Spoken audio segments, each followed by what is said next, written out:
Hi friends, എല്ലാവർക്കും സുഖമല്ലേ? ഞാൻ സുഖമായിട്ടിരിക്കണു. എന്തൊക്കെയുണ്ട് വിശേഷം? ഞാനിന്ന് രാവിലെ അമ്പലത്തിലൊക്കെ പോയി കഴിഞ്ഞപ്പം നിറച്ച് ചന്ദനമൊക്കെ തൊട്ട്. അതാണ് ഒരു കുരു വന്നിട്ടുണ്ട്. അത് ഈ പിരീഡൊക്കെ വൈകുമ്പോൾ അങ്ങനെ മൂത്ത് നിറച്ച് കുരു വരും. അങ്ങനെ ഇന്ന് ഞാൻ പറയാൻ വന്നതെന്ന് വെച്ചിട്ടുണ്ടെങ്കിൽ, ഇന്ന് രാവിലെ അമ്പലത്തിൽ ചെന്നപ്പോൾ എൻ്റെ ഒരു കൂട്ടുകാരിനെ കണ്ടു. അപ്പോൾ ആ കൂട്ടുകാരി പറഞ്ഞു, ഞാൻ നേരത്തെ പോട്ടെ, അമ്മായിയമ്മ വഴക്കുറയും, അതുകൊണ്ട് നേരത്തെ പോവാടി, പെട്ടെന്ന് ചെല്ലണമെന്ന് പറഞ്ഞു. അപ്പോൾ അവിടെ അടുത്ത് തന്നെയാണ്, ഇവിടെ തൊട്ടടുത്ത് അമ്പലത്തിൻ്റെ അടുത്ത് തന്നെയാണ്. അങ്ങനെ പറഞ്ഞു. അപ്പോൾ ഞാൻ ഇന്ന് പറയാൻ വന്ന അവളുടെ കാര്യമല്ല, എനിക്ക് ലൈഫിലുണ്ടായ ഒരു കാര്യം പറഞ്ഞെന്നുള്ളൂ. കാരണം എന്താണെന്ന് വെച്ച് കഴിഞ്ഞാൽ, ഞങ്ങൾ വീട്ടിൽ അവിടെ താമസിച്ചുകൊണ്ടിരിക്കുന്ന സമയത്തൊക്കെ ഞങ്ങൾക്ക് പുറത്ത് പോകണമെങ്കിൽ പേടിയായിരുന്നു. പുറത്ത് പോകുമ്പോഴേ അമ്മയും അച്ഛൻ്റെയൊക്കെ, അച്ഛൻ മരിച്ചെങ്കിലും അമ്മയ്ക്ക് ഒട്ടും ഇഷ്ടമല്ല പുറത്തേക്ക് ഞങ്ങൾ ഒരുമിച്ച് പോണതൊന്നും ഒട്ടും ഇഷ്ടമല്ല.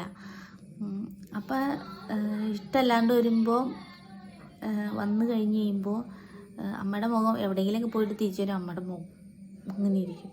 അപ്പം അതായിരുന്നു ഞങ്ങൾ പല ഐഡിയകൾ ഉപയോഗിച്ചായിരുന്നു അന്ന്. അപ്പം ആ ഐഡിയയിൽ ഒരു ഐഡിയ പറയാൻ വേണ്ടിയിട്ട് വന്ന. അപ്പം ചേട്ടൻ അന്ന് ഷിപ്പ് യാർഡിൽ എറണാകുളത്ത് ജോലി ചെയ്തുകൊണ്ടിരിക്കുന്ന സമയം കേട്ടോ.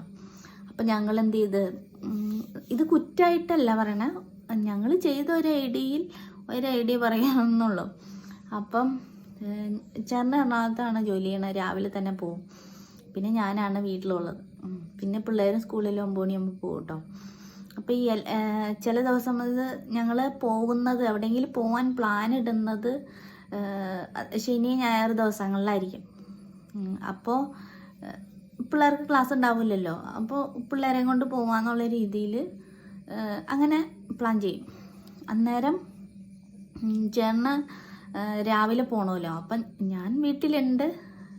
അപ്പോൾ ചേട്ടന് രാവിലെ പോകണം. അതുകൊണ്ട് എന്ത് ചെയ്ത്, ചില ദിവസം ചേട്ടന് മടി പിടിക്കും. കാരണം പനിയാണ്, ഭയങ്കര തലവേദന, ഒന്നും പോണില്ല എന്നൊക്കെ പറഞ്ഞിട്ട്, എവിടെ ഞങ്ങൾക്ക് പുറത്തു പോകാൻ വേണ്ടിയിട്ടാണ്. അപ്പം അമ്മയും അച്ഛനും ഉണ്ടല്ലോ. അപ്പം എന്ത് ചെയ്യും, രാവിലെ തുടങ്ങി പുള്ളിക്ക് വയ്യാണ്ടാവും, പറ്റില്ല എന്നുള്ളൊരു, ഒന്നും പോണില്ല മഞ്ജു, വയ്യ എന്ന് പറയും. അപ്പം അന്ന് പുള്ളി ലീവാക്കും. എന്നിട്ട് എന്ത് ചെയ്യും, ഞങ്ങളൊരു 9-10 മണി അതിൻ്റെ ഇടയ്ക്ക് അമ്മ ആ സമയത്ത് എങ്ങടേലും പോവും. അപ്പം ചിലപ്പോൾ ചേട്ടന് വയ്യാത്തതുകൊണ്ട് ഞങ്ങൾ എല്ലാവരും കൂടി ആശുപത്രി പോവാറുണ്ട് കേട്ടോ. അപ്പം ഞങ്ങൾ എന്ത് ചെയ്യും, ആശുപത്രി പോണിയാന്നും പറഞ്ഞുകൊണ്ട് ഞങ്ങൾ ചിലപ്പോൾ എറണാകുളത്തിനോ അല്ലെങ്കിൽ എങ്ങോട്ടെങ്കിലും പോവുമോ, അങ്ങനെയൊക്കെ എന്തെങ്കിലും ചെയ്യും. എന്നിട്ട് പോയിട്ട് ഞങ്ങളിപ്പോൾ ഫുഡൊന്നും പുറത്തുനിന്നായിരിക്കില്ല കഴിക്കുക. എന്നിട്ട് ഇവിടെ വന്നു കഴിയുമ്പം പിന്നെ അത് കഴിച്ചില്ലെങ്കിൽ, വൈകുന്നേരം വരുമ്പോൾ ഫുഡ് കഴിച്ചില്ലെങ്കിൽ നമുക്ക് അവർക്ക് മനസ്സിലാവുമല്ലോ ഞങ്ങൾ എങ്ങോട്ടെങ്കിലും പോയിട്ട് വന്നതുകൊണ്ടാണ് ഫുഡ് കഴിക്കാത്തതെന്ന് വിചാരിക്കും.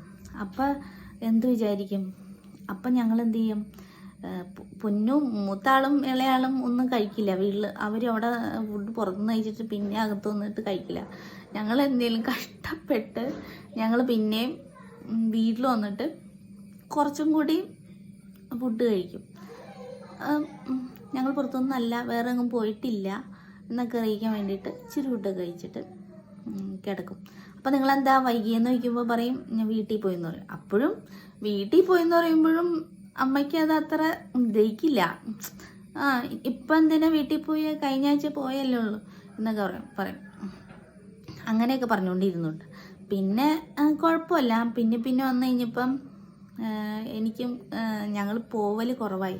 കാരണം എനിക്കിങ്ങനെ വർഷത്തിലൊരിക്കൽ എനിക്ക് ഏതെങ്കിലും ഒരു ആശുപത്രിയിൽ ഞാൻ പോയി കിടക്കും. അപ്പോൾ അതുകൊണ്ട് പിന്നെ ഞങ്ങളെങ്ങും പോവാതായി. പിന്നെ ആശുപത്രി പോക്ക് കൂടുതലുള്ളതുകൊണ്ട് എവിടെയെങ്കിലും പോകുന്നത് തന്നെ ഇങ്ങോട്ടേക്കാണ് പോണേന്ന്, ആശുപത്രിയിലേക്കാണ് പോണേ എന്ന് പറഞ്ഞിട്ട് ഞങ്ങൾ പല സ്ഥലത്തും പോവാറുണ്ട് കേട്ടോ. അങ്ങനെയുണ്ട്. അപ്പം എനിക്ക് ഇവളെ കണ്ടു കഴിഞ്ഞപ്പോൾ എനിക്ക് പണ്ടത്തെ കാര്യം ഓർമ്മ വന്നു. അപ്പം അതൊന്ന് നിങ്ങളുടെ അടുത്ത് പറയണമെന്ന് തോന്നി. അത്രേ ഉള്ളൂ. Okay, thank you.